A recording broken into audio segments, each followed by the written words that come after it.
পঞ্চগড়ের আটোয়ারী উপজেলায় খাল পুনর্খনন প্রকল্পে নানা অনিয়মের অভিযোগ উঠেছে। কাগজে কলমে প্রকল্প বাস্তবায়ন কমিটি থাকলেও সদস্যরাই জানেন না তারা কমিটিতে। শতাধিক শ্রমিকের পরিবর্তে খাল খনন চলে স্কেভেটর দিয়ে। এমনকি সরেজমিনে খালের উপর কালভার্ট নির্মাণে নিম্নমানের সামগ্রীর ব্যবহার ইউএনের চোখেও ধরা পড়েছে।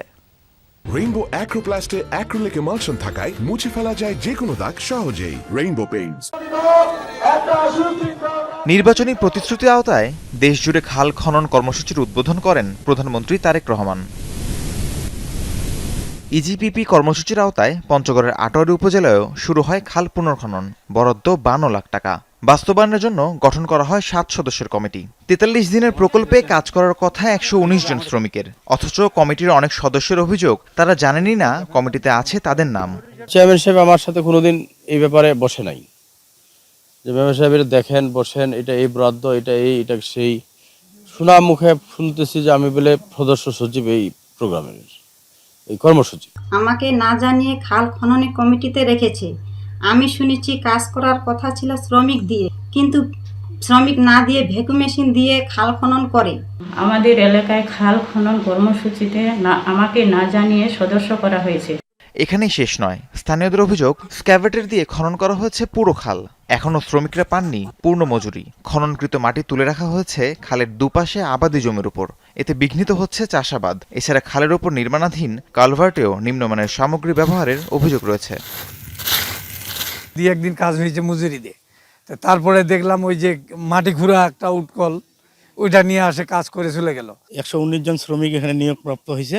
এই শ্রমিক দিয়ে কাজ করার কথা, কিন্তু না, এখানে কাজ করছে হচ্ছে ভেকু গাড়ি দিয়ে। দুই পাশে দুইটা রাস্তা এমন বড় কইছে, সেগুলো ভাঙে যেতে পারে। আর ওই গাছ লাগাইছে, মাটিটার দুই পাশে এমন করে গাছ লাগাইছে, যদি ওই গাছগুলো বড় হয় মাটিটা আবাদ করা খুব সমস্যা হয়ে যাবে। 99% মানুষের এটা ভালো হয় নাই, কারণ যতটুকু সরকারি জায়গা অতটুকু উনি কিন্তু খরিয়ে নিয়ে নিছি। যে মাটিটা রাখছে সেই মাটিটা আমাদের জনগণের উপর। অবশ্য ইউপি চেয়ারম্যানের সাফাই, সরকারি বিধিমালা মেনেই করা হচ্ছে প্রকল্পের কাজ। একই দাবি প্রকল্প বাস্তবায়ন কর্মকর্তারও। কৃষকরা যেটা বলছে এটা আমার মনে হয় না জানে না শুনেই তারা মন্তব্য করেছে। কারণ কৃষকদের নিয়েই তাদের জমি মাপা হয়েছে। সরকারের যতটুকু জমি আছে অতটুকুর মধ্যেই দুই পাশের ধার। কিয়দাংশ কৃষকের সদিচ্ছায় কিছু কিছু মাটি তাদের উপর পড়ে গেছে হয়তোবা। অনিয়ম হচ্ছে বাট এরকম না, ওইখানে কিছু খোয়া আনছিল একটু কম মানের, সেটা আমরা চেঞ্জ করেছি।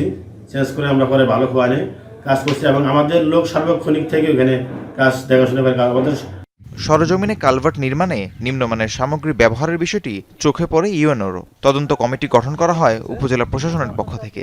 খাল খননে কোনো অনিয়ম থাকলেও ব্যবস্থা নেওয়ার আশ্বাস দেন ইউএনও। এই কালভার্টের মান যাচাইয়ের জন্য আমরা একটা তদন্ত কমিটি করে দিয়েছি। তদন্ত কমিটি আমাকে খুব দ্রুতই 3 কার্য দিবসের মধ্যে রিপোর্ট দিবে যে কালভার্ট যেটা এস্টিমেট ধরা হয়েছে এস্টিমেট অনুযায়ী কাজ হয়েছে কিনা। প্রকল্পের উদ্দেশ্য ছিল জলাবদ্ধতা নিরসনের পাশাপাশি কৃষকদের উপকার করা, কিন্তু অনিয়মের কারণে সেই উদ্দেশ্য কতটা বাস্তবায়িত হবে তা নিয়ে উঠেছে প্রশ্ন।